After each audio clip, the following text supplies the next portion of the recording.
Sahana Vavatu Sahanau Punaktu Saha Viryam Karavavahai Tejasvinavaditam Astu Ma Vidvishavahai. Om Shanti, Shanti, Shanti. May that one protect us both. May that one nourish us both. May we work together with great energy. Maybe not, maybe our study result in illumination for us. May we not unnecessarily fight with each other. Peace, peace, peace be unto all. So this is Wednesday evening. It is a question and answer session for spiritual seekers. And we also have a question and answer session on Sunday. So what's the distinction between the two? Well, we emphasize a little bit more of the philosophy on question and answers related to Vedanta. But Wednesdays are reserved really to see how we can make this practical and what kind of guidance we can give in the context of these principles. So we have a few questions before us. One question is, can we control the weather? Or maybe how do we control the weather, or something like that anyway. And then the second question would be to do with some principles that may have arisen during the series of lectures that come under the heading of Jnana Yoga by Swami Vivekananda. And then another question really was to do with Maya. Okay, is Maya, the whole concept, exclusively orientated toward the Advaita school, or do other schools also adopt it? So we can deal with all of these questions and try to interweave the answers a little bit. Firstly, of course, Swami Vivekananda's whole teaching can be really synthesized into his lectures on the 4 yogas. And his inference really is that we shouldn't pick one up without the others in this day and age. We qualify that. What is the evidence that there's an inference like that? It's because he acknowledges the fact that in this day and age, which we can maybe characterize as a Kali Yuga, where people are more orientated toward materialism and the technology in this day and age anyway, associated with materialism, reductionism, and so on, whereby we increase our faith in the world and commensurately decrease our faith in the divine. That's what happens. You increase one, the other one decreases, but it's not a new phenomena. If it were, there'd be no necessity for this Vedanta philosophy in the first place. And as time goes on, each era introduces something that is necessary for that age. And so the evidence of his inference that we should use all these 4 paths is based on his emblem, the emblem of the Ramakrishna movement. That's Ramakrishna Order, Ramakrishna Mat, Ramakrishna Mission, the practical machine, if you will, of all the Neo-Vedanta teachings. And so we are emotional beings, we are intellectual beings, and obviously if you have too much emotion and too little of the rationale, then in Swami Vivekananda's language, we become, or the danger is for us to become highly dependent, weakened, and howling fanatics even, on the one side, with blind faith as a characteristic. And then if there's too much rationale, in his master's words, please don't make me a dry ascetic. Give me a little bit of fun in life, give me a little bit of interest, a little bit of creativity. And he notably characterized this whole existence as 2 sides of the same coin, a manifested version and a potential version. Now, when we come to Jnana Yoga, that is to use the logic, the primary tool is Viveka. And what does Viveka mean? I think I've mentioned it so many times before. It is discerning one reality from another as characterized in the peace prayer, Asatoma Satgamaya, Tamasoma Jyoti Gamaya, Murcho Amritam Gamaya. Lead us from the unreal to the real, that is the impermanent to the permanent. We simply take that statement alone, it becomes extremely valuable because it forces us to evaluate whether things are permanent or impermanent. Because if we think that this world, with all its domiciles, we will easily find that there are no permanent habitats in this world, be they literally a thatched hut, or be it the human body, or be it the planet Earth, or be it the solar system, or be it some other planet where some other life form lives. There are no permanent habitats. Not only are there no permanent habitats, but we are all subject to change. That is an advantage for us. We experience a kind of timeline, a kind of determinism, a kind of causal relationship, without which we can't really insert our will and change things. So things are determined but not predetermined. Now let us take, for example, the weather. If you belong to the meteorological departments all over the world, be one thing's that's pretty sure: you will never be 100% accurate. Why will you never be 100% accurate? Because there are so many variants and factors involved in what we call global weather. Don't forget, the Earth is pretty much a sphere, not exactly a sphere, but pretty much a sphere. It is rotating. And at the same time, it's taking a journey around the zodiac, around the sun. And this whole solar system is taking its journey around the Milky Way galaxy. This Milky Way galaxy is interacting with cluster galaxies, and they're interacting with something like, I don't know, about 200 trillion galaxies or something like that. A vast number, innumerable, actually. Even the latest technology sends us infrared pictures that we can interpret way to the alleged era, or shortly after the era, something like 300 million years after the alleged creation event that we call the Big Bang.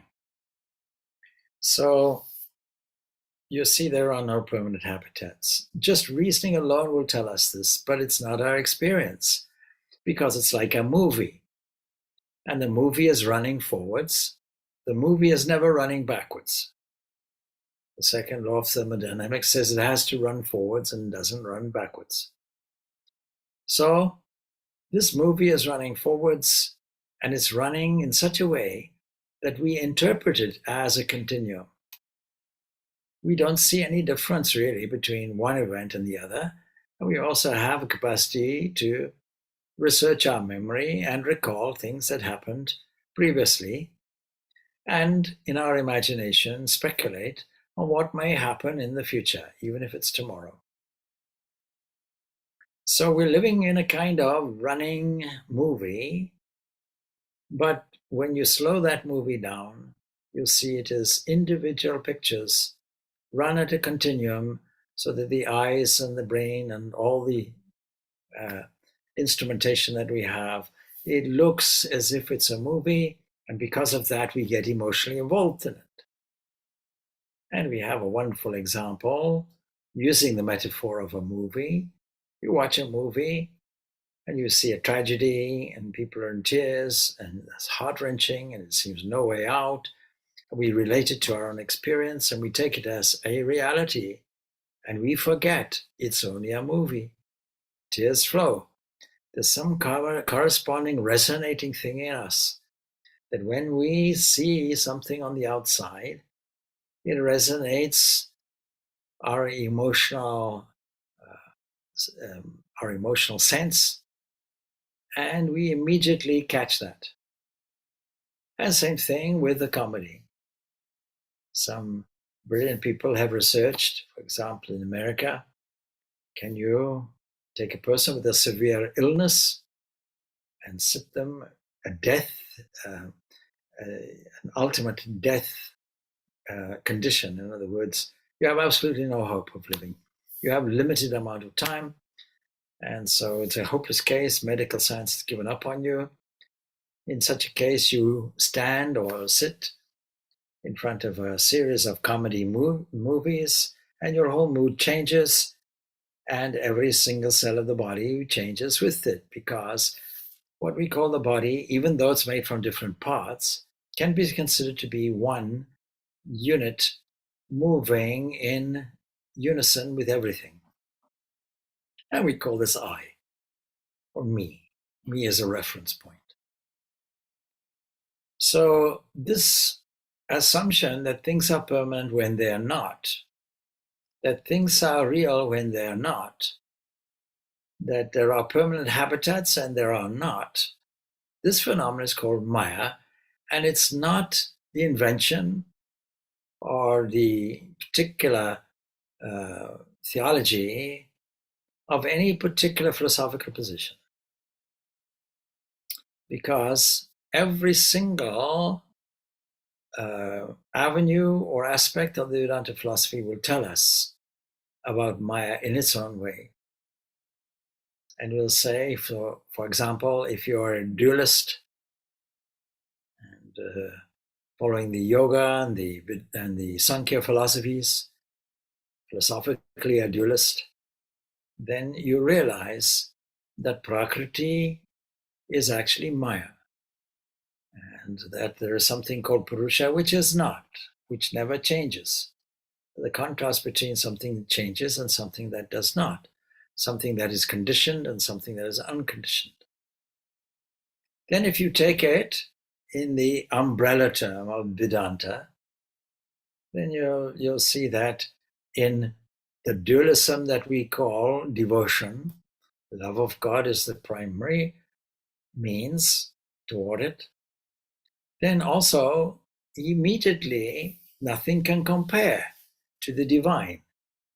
The divine lover, human love can't even match, not even in an infinitesimal fractional way. And so immediately we have a contrast. Even in the theology, regardless of religion, the permanent is conceptualized as a kind of heaven, and maybe a paradise in Islam, for example. And it's only a concept. It's only a series of images in contrast to the life that we have here. And of course, when you introduce some logic to it, some rationale, then you have to truly understand that if there's a heaven, it's also temporary, a temporary holding place, because it has all the characteristics of a changing world, an impermanent world that we find here. It's Vedanta that recognizes, well, you can get your freedom here. You don't have to wait for post-mortem condition to get it. Get it here, get it now. Because if that permanent thing is anywhere, it must be right here, right now, and can be therefore experienced here and now. So Maya is simply a statement of fact that there's a paradox somewhere, because this world that we characterize as a series of changes, and Maya, its root comes really from the term to measure something. Well, you can only measure something if you're observing something in space. And if you measure something else, then you're also introducing time. So space and time is really the fabric of this Maya. And we can even trace it back, the same etymological roots as magic. Something magical happens. in the beginning of the use of this term, that's really what it means. So, see, the word Maya was first used in the Rig Veda, actually, and it was used to denote a kind of magical power. But you see, as all these ideas gradually grow and evolve and develop, we find, is there an explanation for such a magical power? And it is only through the help of Maya that we have assumed different forms. Without Maya, there are no different forms whereby we can distinguish one thing and another. So in the Upanishads, and don't forget, the Upanishads are not non-dualistic. Non-dualism is certainly the final conclusion of the Upanishads. But Upanishads contain every single position you can think of, and you can think of these as progressive avenues, not distinct, contrary points of view. They're simply supplementary positions, which means each one is valid, a non-contradictory way of looking at it. And so in the Upanishads, we find that this word Maya acquires this philosophical significance that we've just been discussing. And we even read in the Shvetashvatara Upanishad, we can see that no Prakriti or nature to be Maya. In other words, the whole of our experiential world that we call nature is actually Maya. And the great Lord to be the master of Maya. And then Krishna also says in the Bhagavad Gita, truly this divine Maya, or this divine Maya of mine, consisting of the three gunas, is hard to overcome, but those who take refuge in me alone shall cross over this Maya. In other words, Krishna is talking from a dualistic point of view, the devotional point of view of Bhakti Yoga.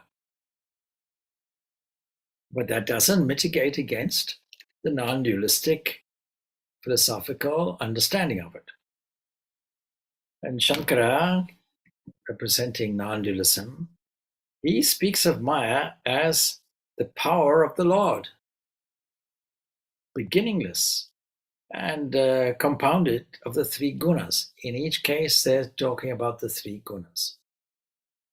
So there are these three particular aspects which are there. And so we have to take it as a factual thing.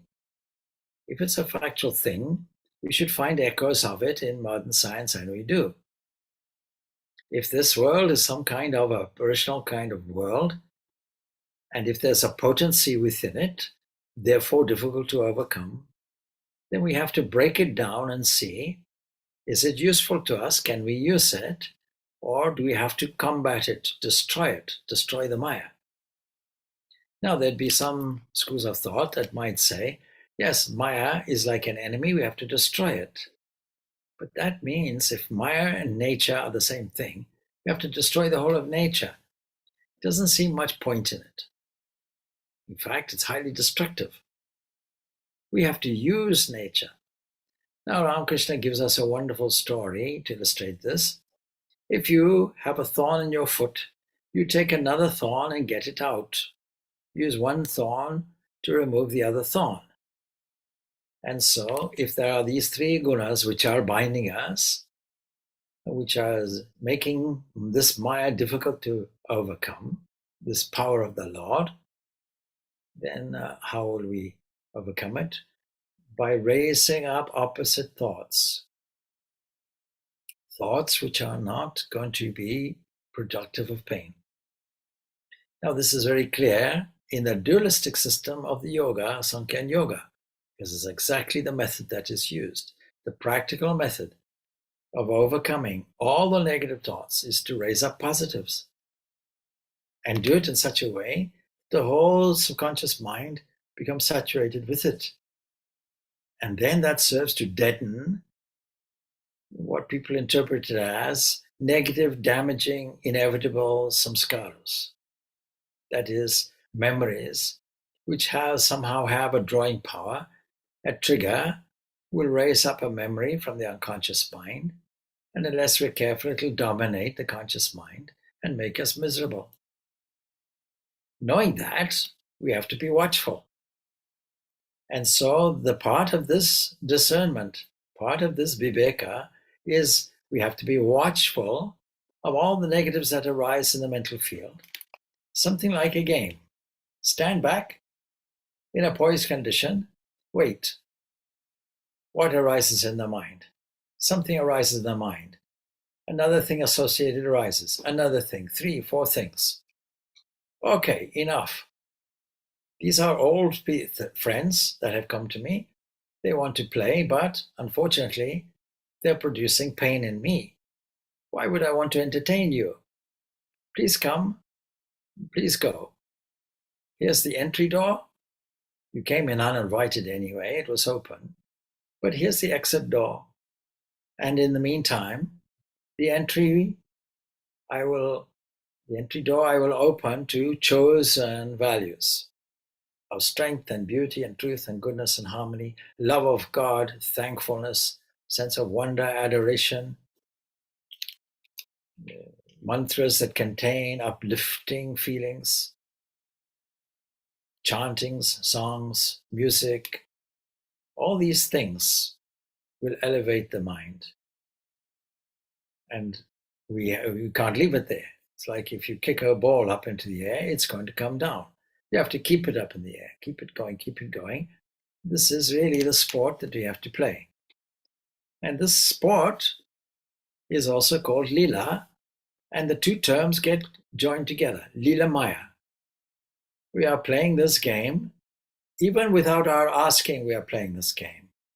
So we have to play well. The problem is most people don't acknowledge it as a game, as a play, as a series of comings and goings and impermanencies. We take the movie seriously. We take the movie as a tragedy. We get involved in it.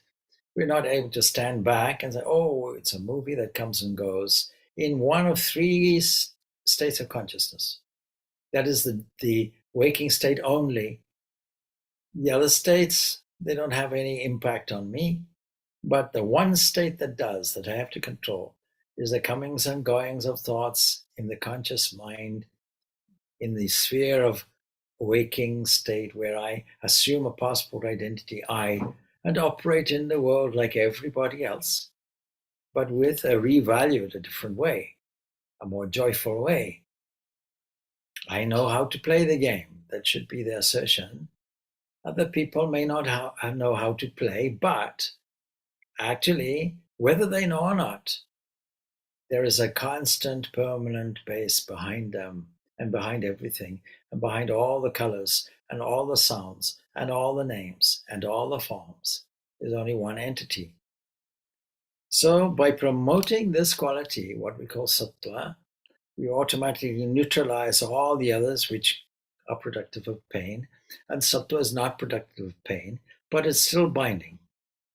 We have to still overcome the sattva. And so Shankara, he speaks like this, and though he says intangible, that is Maya, it can be inferred from the effect it produces. And Sadhananda, a great commentator on the Advaitic system, he also says that Maya is something positive, though intangible, which cannot be described as either being or non-being. It's neither sat nor asat. It's neither existent nor is it non-existent. Something like a mirage. You can't say a mirage does not exist. And yet when you come close to it, it disappears. You can't say this world does not exist. Even though in modern science, the most reliable physics, as I always say, is the quantum physics at that level is completely indeterministic. It runs on probability. It doesn't run on anything that is fixed or permanent. You can't say it doesn't exist, and you can't say it exists either. So let's try to understand the meaning of these varying definitions that we've heard of. So Maya cannot be described either as being or as non-being. That we have to establish.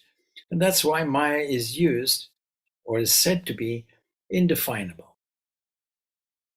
And when we study science, we are studying this Maya. And yet, the more we delve into it, the more confused it becomes and the less we really know. We shouldn't be surprised. It's inscrutable. So the tangible universe would be perceived at all times if it was real, and it's not, because we go into different phases of consciousness. And if the attention is diverted, we even forget the various aspects and dimensions, as it were, of this world. So, for a being can never become non-being. That's a real established fact. And Jnana Yoga deals with this in such chapters as the real and the apparent man. So we are dealing with what is the nature of reality when we deal with Jnana Yoga. Jnana, jna, meaning knowledge. But knowledge, not just academic knowledge, but real knowledge. That is a revelation of what is absolutely true, without question. That is what remains as permanent. And if you are purely Jnana Yogi, you'll use a process of elimination, neti, it's not this, it's not this, it's not this, that's fine. That's fine for meditation purposes. But when you go about your daily business, you can't sit and be a Jnana Yogi. Why? Well, you see, the questioner has spent some time at the Ramana Maharshi ashram, for example, where they emphasize maybe the Advaitic aspect. But you see, they forget, if you want to be an Advaitin in actual practice, a Jnana Yogi in actual practice, and nothing else, then you'll have to do what the Jnana Yogis did of old. And the reason why Ramana Maharshi is called Maharshi, a great sage, is because he's following the same methodology. Who am I? Who am I? Who am I?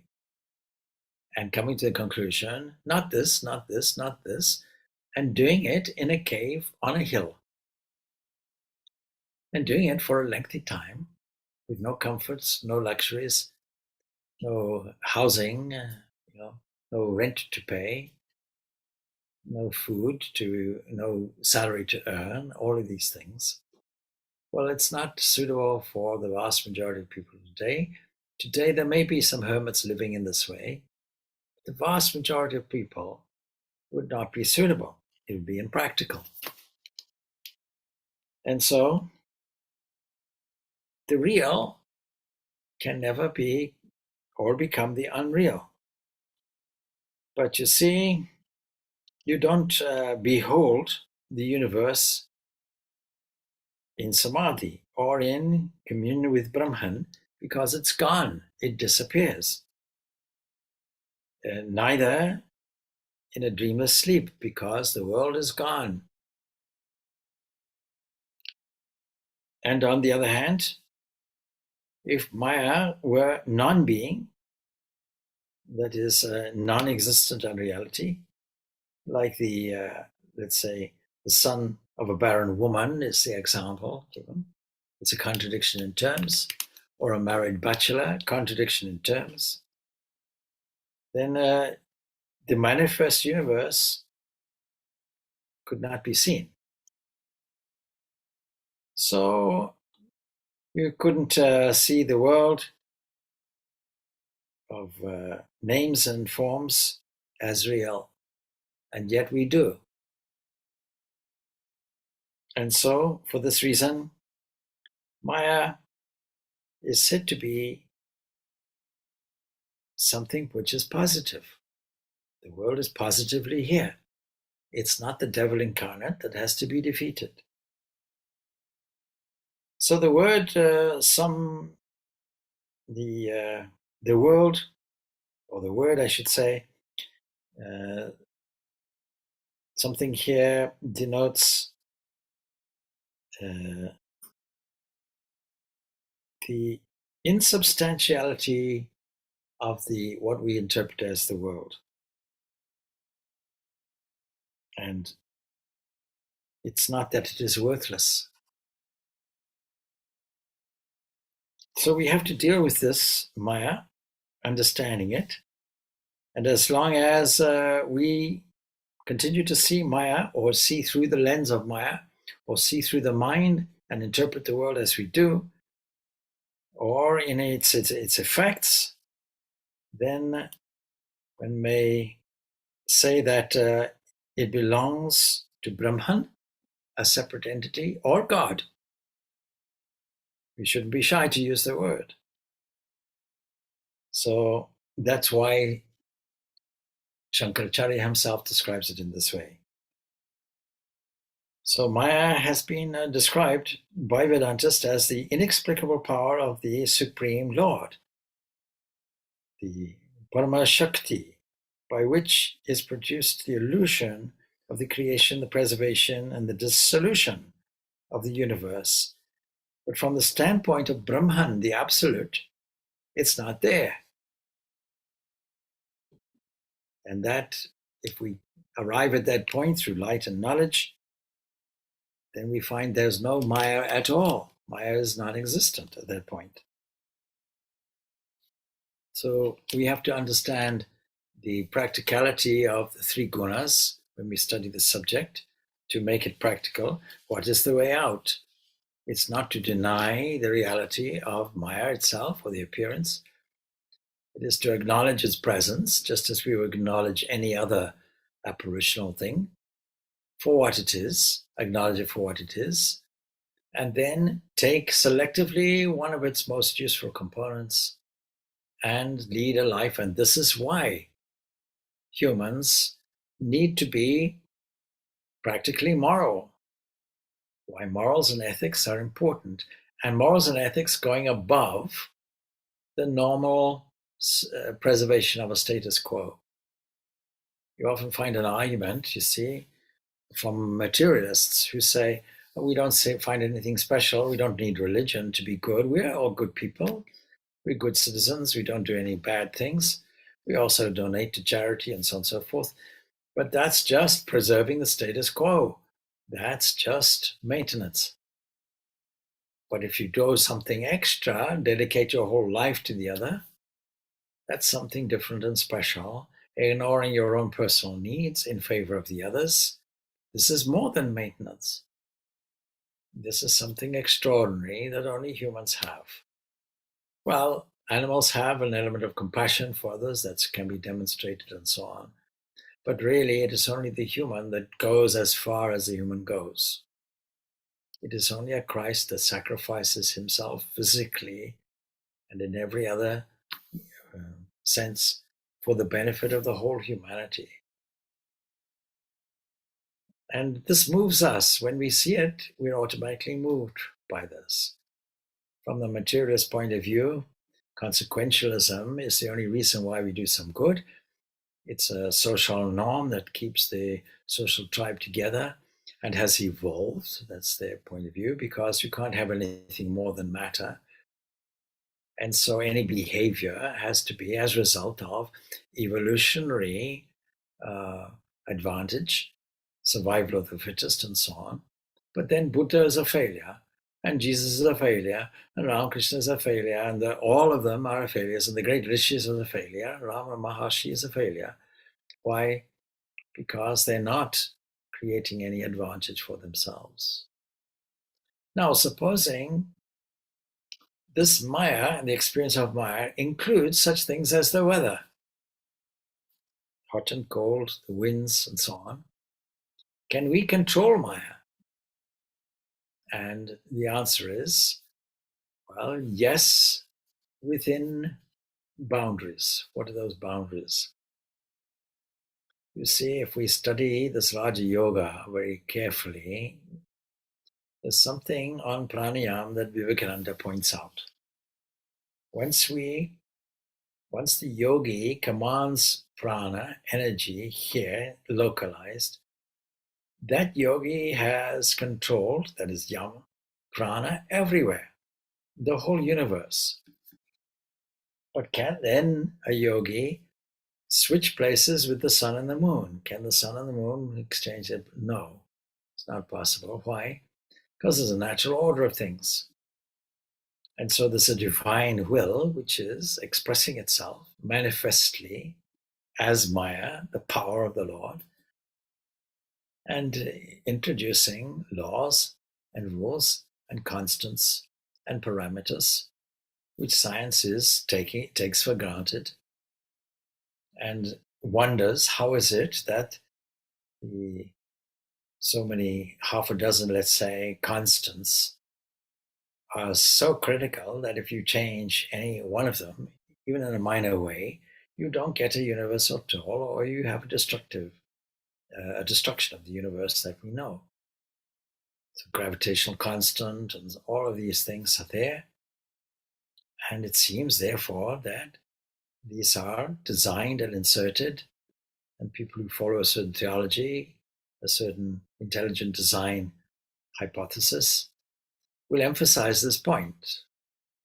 And materialists will go only this far. It seems to be designed.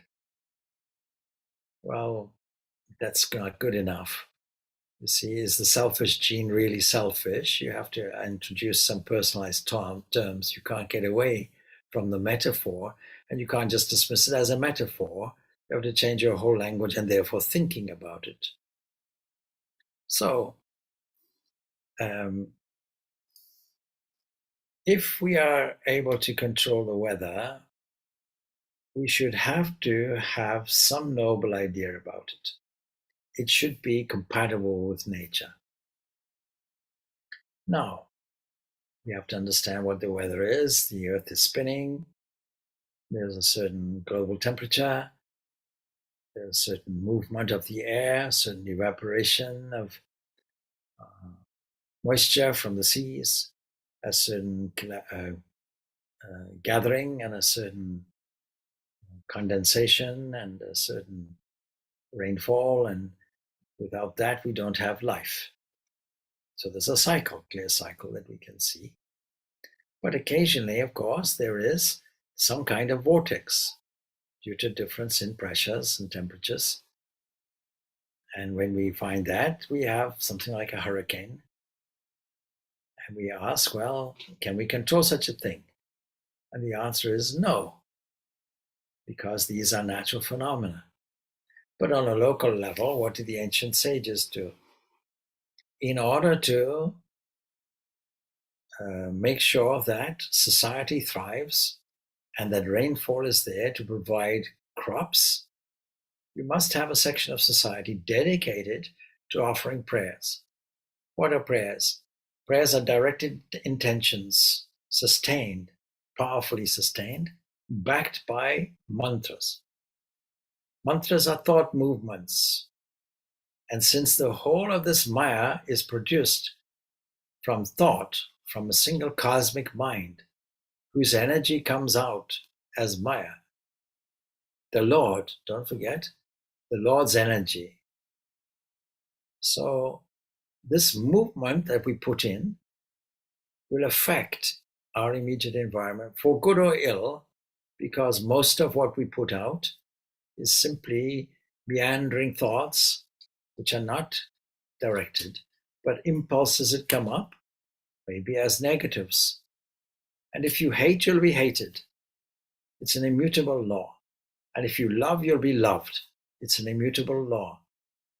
It's part of the immutable divine spiritual law of life, the law of giving and receiving. It's a causal law. And so these rishis felt that they needed to contribute towards society by shifting their thoughts in such a way for the good of everyone, noble thoughts. May noble thoughts come to me from all sides. It's a great invocation in the Rig Veda. And then the impact of that for the benefit of society that will have its impact and produce rainfall and circumvents disasters. So, in that sense, can we control the weather? We can control the conditions favorable for mankind, but will there be other conditions designed to establish a certain broader harmony? Yes. It's a bit like lighting a fire and asking, where will the smoke go? We know it'll go upwards. It's a fact. We know the direction smoke will go. And if you're sitting around a fire, let's say cooking something, the smoke will normally go in your direction, of course. That's a fact. But it's going upwards. It's not going downwards.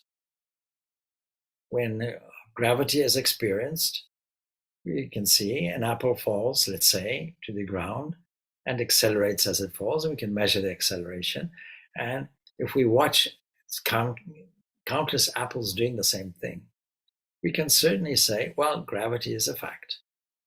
Gravity, we are pretty certain that in all instances, and maybe there'll be one instance out of a million billion, but we are sure that largely apples or any other object that falls to the ground will fall and accelerate, and we can measure the rate of acceleration, and that's the fact of it.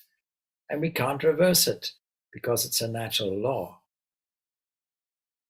Nor would we want to, because the whole universe runs, apart from anything else, on gravity. But why should there be gravity? Gravity is nature's sattva.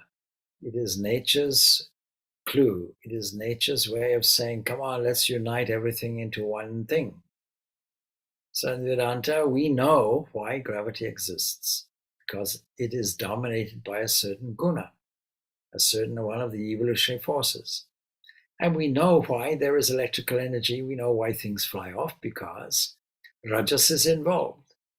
And we know why things don't want to go, why they don't want to stop, because there's inertia.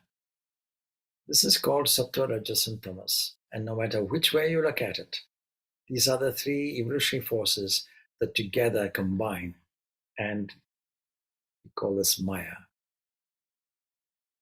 Now, if you want favorable conditions for the whole world, you make a prayer.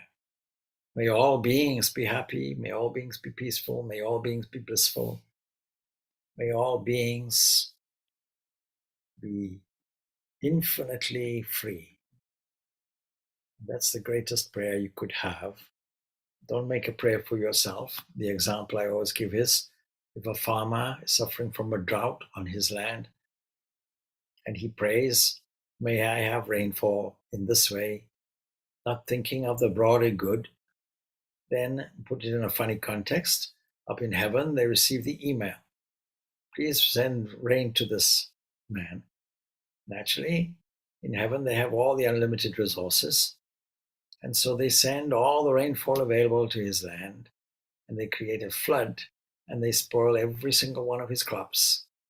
His prayer should have been, may everybody please get sufficient rainfall.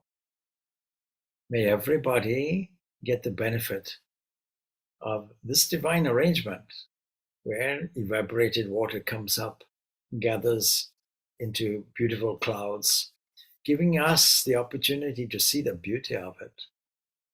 And then the rainfall. Now, I come from Africa. In Africa, in 3-4 months, we get all the rainfall that you get, say, in Ireland, throughout the whole year. And by October is sometimes called suicide month because it's so hot that people are really, really desperate for rain. The whole land is dry, the grass is dry, the land is cracked and parched, animals are desperately looking for a few drops of water. And then October, November, the rains burst forth. And it doesn't take long for everything in the land to be green, for animals to be drinking water. Now, we dance in that rain. We go out and dance, we celebrate in that rain. We don't curse it. We are looking forward to it. But supposing all that rainfall lands in my personal swimming pool, it won't be of any use to anything else or anybody else. It has to be for the common good, for the whole thing.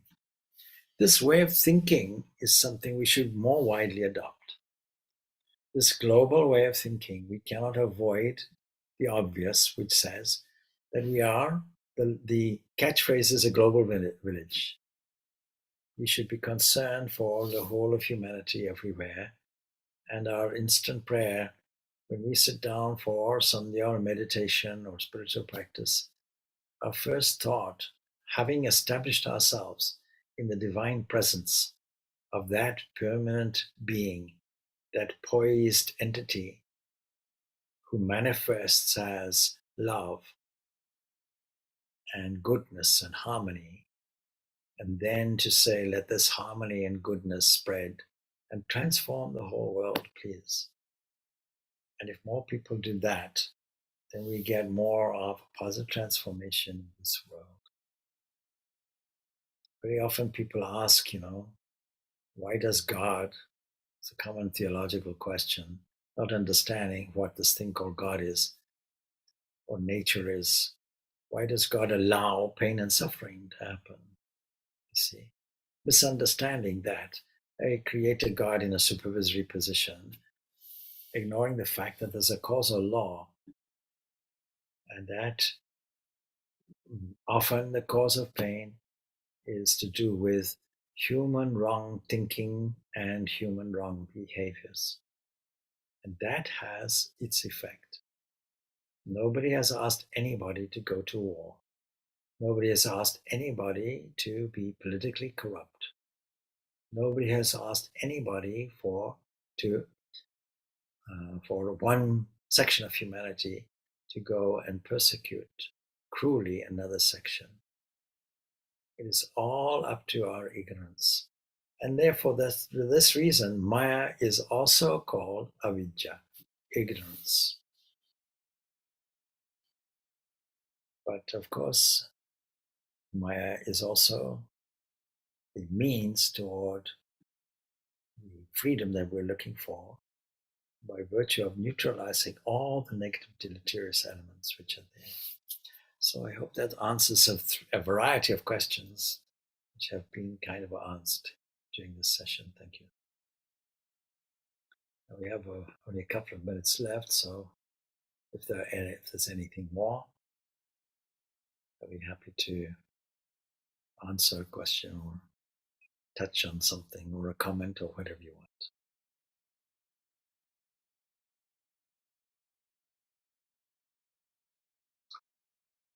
Well, I take it that we have concluded, so thank you. Om Shanti, Shanti, Shanti. Peace, peace, peace be unto all. Thank you, Swami. Thank you. Thank you, Swamiji. Thank you, Swami. Thank you, Swamiji. Thank you, Swamiji.